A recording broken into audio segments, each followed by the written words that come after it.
So foreign exchange का भी एक मार्केट होता है जहां दुनिया भर की करेंसीज की सेल एंड परचेज का गेम खेला जाता है and this foreign exchange market kind of impacts the foreign exchange rates of all the countries. अब आज की वीडियो में हम फॉरेन एक्सचेंज मार्केट क्या है, उसके क्या फंक्शंस हैं और बहुत ही बेसिक कि फॉरेन एक्सचेंज मार्केट के दो टाइप्स क्या हैं वो डिस्कस करेंगे। राइट, आप लोग देख रहे हैं eco world digital classes and this is macro economic series for standard 12। हम लोग कर रहे हैं फॉरेन एक्सचेंज का चैप्टर। तो like I said, foreign exchange market वो मार्केट है and this is not a physical market, कोई जगह नहीं है जहां जाके खरीदते बेचते हैं। ऑनलाइन है, मतलब एवरी ट्रांजैक्शन हैपन्स ऑनलाइन। और यहाँ क्या होता है, फॉरेन एक्सचेंज का परचेज, सेल, क्रेडिट, ट्रांसफर सब कुछ किया जाता है। राइट, अब फॉरेन एक्सचेंज का मार्केट का फंक्शन क्या है, मतलब क्यों बनाया गया है फॉरेन एक्सचेंज का मार्केट। अब तुम खुद सोचो, तुम्हें फॉरेन एक्सचेंज चाहिए किसी भी कारण से, you want to transfer foreign exchange.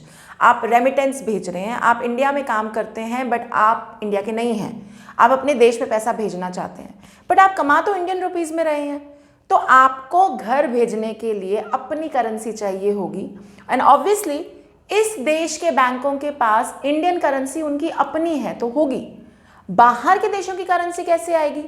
तो कहीं ना कहीं कोई ना कोई ऐसी जगह तो होनी चाहिए ना जहां से मैं जब चाहूं जिस भी देश की करेंसी चाहूं खरीद सकूं।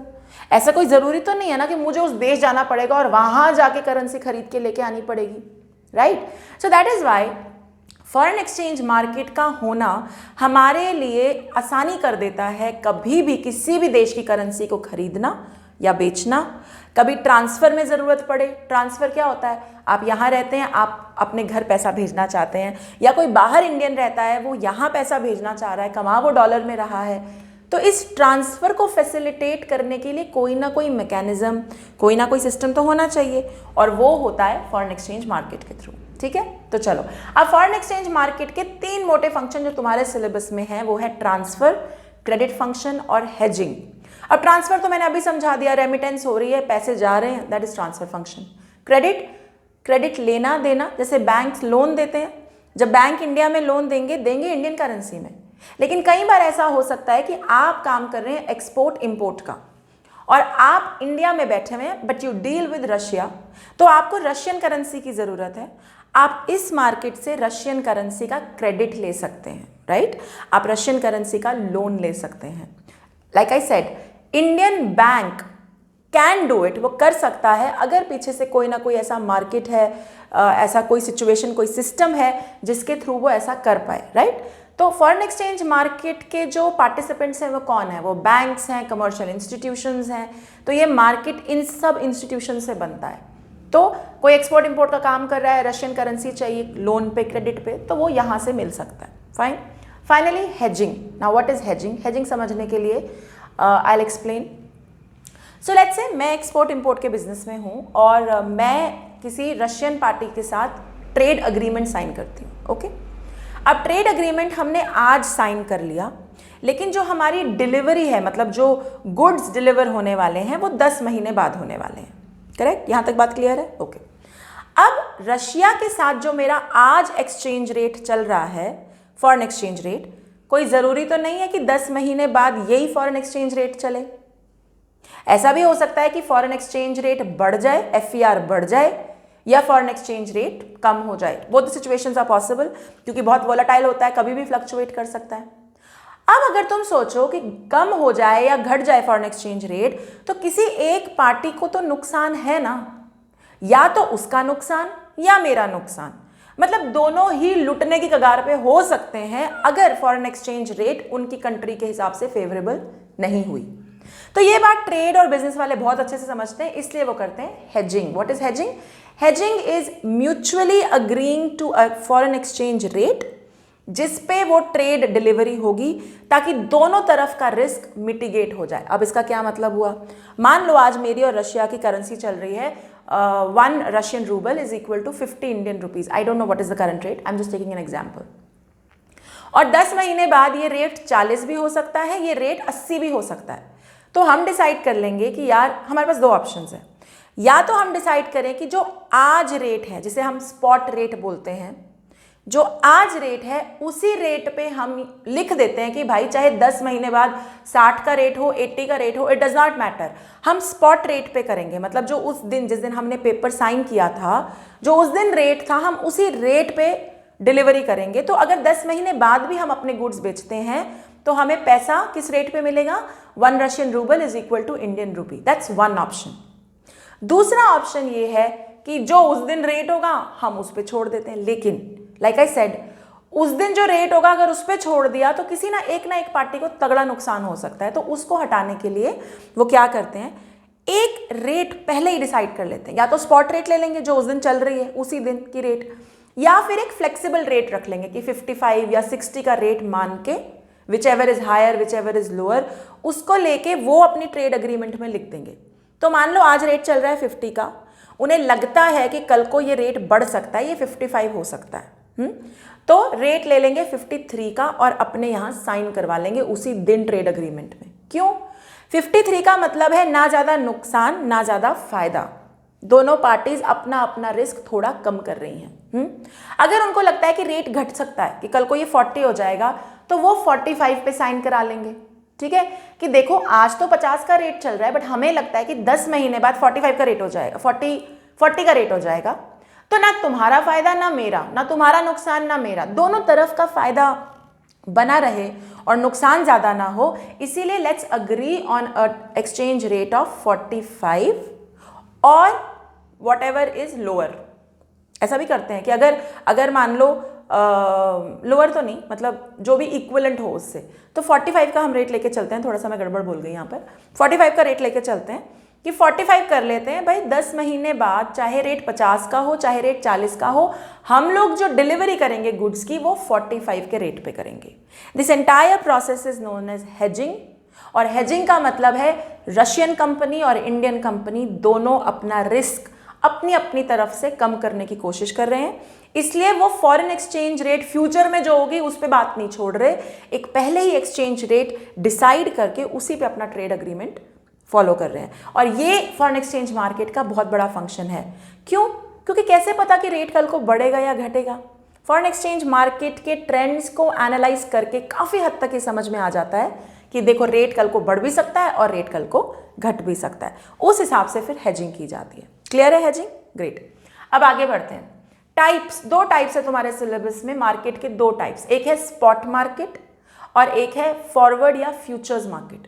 स्पॉट मार्केट मतलब आज मैंने ट्रेड करना है, आज ही करना है, मैंने आज ही खरीदनी है फॉरेन एक्सचेंज और आज ही बेचनी है, तो आज की जो रेट चल रही होगी मैं उस रेट पे अपनी फॉरेन एक्सचेंज खरीदूंगी और फॉरेन एक्सचेंज बेचूंगी। मान लो मुझे यूएस डॉलर खरीदने और फिर यूएस डॉलर आज ही बेच देने, तो जो आज रेट चल रहा है इंडियन रुपी और यूएस डॉलर का, उसी रेट पे मैं खरीदूंगी, उसी रेट पे बेच डालूंगी फॉर एग्जाम्पल। तो ये जो मार्केट में होगा, ये आज में ही खरीदा आज में ही बेचा, जो डेली नेचर का मार्केट होता है उसको बोलते हैं स्पॉट मार्केट। और स्पॉट रेट क्या है?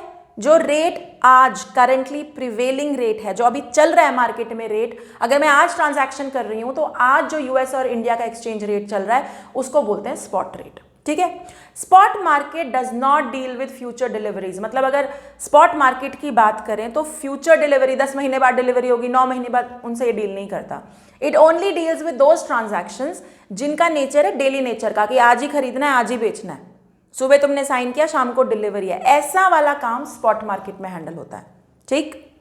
सेकंड, फ्यूचर्स या फॉरवर्ड मार्केट। अब कई बच्चे कई बार पूछते हैं कि मैम कैसे होता है ये? यार ऑनलाइन है ना सब कुछ, तो अगर तुम्हारी ट्रांजैक्शन आज सुबह खरीद के शाम को बेचने वाली है तो वो सीधा स्पॉट मार्केट की तरफ जाएगी। मतलब स्पॉट मार्केट का जो पोर्टल है, जो बैंक्स उसमें इन्वॉल्व होते हैं, उसकी तरफ जाएगी। फॉरवर्ड या फ्यूचर्स मार्केट, नाम से ही पता चल रहा है, जो मार्केट में फ्यूचर डिलीवरीज की ट्रांजैक्शंस होती हैं, आज ट्रेड अग्रीमेंट साइन की, 10 महीने बाद की डिलीवरी है, जहां पे ये सारी ट्रांजैक्शन होगी उसको बोलते हैं फ्यूचर्स या forwards market. End of course यहाँ पे फ्यूचर डिलीवरीज की बात होती है, और जिस रेट पे यहाँ पे डिसीजन होता है कि इस रेट पे हम कल को डिलीवरी देंगे, हेजिंग करके करते हैं, मतलब अपना रिस्क मिटिगेट करके कहते हैं। जैसे मैंने अभी एग्जांपल दिया कि अभी जो स्पॉट रेट है वो 50 की है, मतलब जो करंट रेट चल रही है वो 50 की है, 1 Russian rouble is equal to ₹50। तो हम दोनों पार्टीज बैठी, हमने हेजिंग की और एक रेट डिसाइड कर ली which is 1 rouble is equal to ₹45। ठीक है, अब ऑब्वियसली ये ₹45 इज फ्यूचर रेट या फॉरवर्ड रेट, क्योंकि ये रेट अभी नहीं चल रहा, ये रेट पे 10 महीने बाद की फ्यूचर डिलीवरी करवाने वाली हूं मैं। जब 10 महीने बाद जो तुमने चीजें मांगी हैं वो तुमको मैं डिलीवर करूंगी, इस रेट पे मुझे पेमेंट मिलना चाहिए तब। तो जिस रेट पे फ्यूचर कॉन्ट्रैक्ट ऑनर होगा उसको बोलते हैं फ्यूचर्स या फॉरवर्ड्स रेट। जो रेट आज करंट प्रिवेलिंग रेट है, एक्सचेंज रेट, उसको बोलते हैं स्पॉट रेट। अगर डेली नेचर का ट्रांजैक्शन है, सुबह खरीदा शाम बेचा, आज ही में खत्म हो जाएगी ट्रांजैक्शन, कोई फ्यूचर का सीन नहीं है, तो उसको हम स्पॉट मार्केट में लेके जाते हैं। और अगर कहीं सीन है कि यार आज ट्रेड किया है, अग्रीमेंट आज लिखी है, लेकिन वो ऑनर होगा 10 महीने बाद, उसकी डिलीवरी 10 महीने बाद होगी, तो उसको हम कहते हैं फॉरवर्ड्स मार्केट। ठीक है, क्लियर है? I hope you are clear with what is foreign exchange market, इसके फंक्शंस क्या है, हेजिंग क्या है और ये दोनों टाइप्स क्या हैं। ठीक, एक फाइनल चीज जो मुझे इस चैप्टर में बिफोर आई क्लोज खत्म करवानी है वो ये है basic difference between devaluation and depreciation, revaluation and appreciation. बहुत बच्चे कंफ्यूज होते हैं, बट तुम्हें हमेशा ध्यान रखना है, this could be a 3 marker differentiation question as well. मैं एक करके बताती हूँ, दूसरा अपने आप समझ में आ जाएगा। तो सेग्रीगेशन है डीवैल्यूएशन और डेप्रिसिएशन की। तो पहले हम लिखेंगे क्या है। Devaluation is devaluing, lowering the value of the currency deliberately, जानबूझकर अपनी करेंसी की वैल्यू कम करना is devaluation. Depreciation, when the currency's value lowers down because of forces of market supply which is demand and supply, तो हम उसे कहते हैं depreciation. Devaluation, second point, is done by government. Depreciation is done by market forces. ठीक है, devaluation is part of fixed exchange rate system, fixed है, सरकार ने फिक्स कर दिया, and depreciation is part of flexible exchange rate system, क्योंकि flexible exchange rate system क्या करता है, डिमांड और सप्लाई के खेल से बनता है। क्लियर है, समझ में आ गया? तो जो एक बेसिक कोर डिफरेंस है डीवैल्यूएशन और डेप्रिसिएशन में वो है ये होते कैसे हैं। डीवैल्यूएशन गवर्नमेंट जानबूझकर करती है and depreciation happens on its own. Similarly revaluation, अपनी करेंसी की वैल्यू अप करना जानबूझ के by the government is revaluation. Currency की वैल्यू ऑटोमेटिकली हाई हो जाए because of demand and supply का खेल, तो दैट इज अप्रिसिएशन। ठीक है, with this we close foreign exchange का topic. I hope you are clear. मैं एक बार क्विक रन थ्रू करवा रही हूँ कि इस चैप्टर में क्या क्या टॉपिक्स थे और आप लोग मेरे साथ साथ सोचते जाइए। पहले टॉपिक था फॉरेन एक्सचेंज क्या है, फॉरेन एक्सचेंज के टाइप्स क्या हैं। So we did fixed exchange rate system जिसमें हमने 2 किए, Bretton Woods and gold reserve. सोचते जाना, जो नहीं समझ में आ रहा मार्क कर लेना। फिर हमने फ्लेक्सिबल एक्सचेंज रेट सिस्टम किया, कैसे डिटरमिन होता है, sources of demand, sources of supply क्या हैं। फिर हमने किया मैनेज फ्लोट की आरबीआई कैसे कंट्रोल करता है। फिर किया अप्रिसिएशन, डेप्रिसिएशन और आखिरी टॉपिक है फॉरेन एक्सचेंज का market. I hope you are clear with this topic. अगर आप लोग मुझे यूट्यूब पे देख रहे हैं तो like, share, subscribe and comment करना बिल्कुल मत भूलिएगा। Till then bye bye, take care.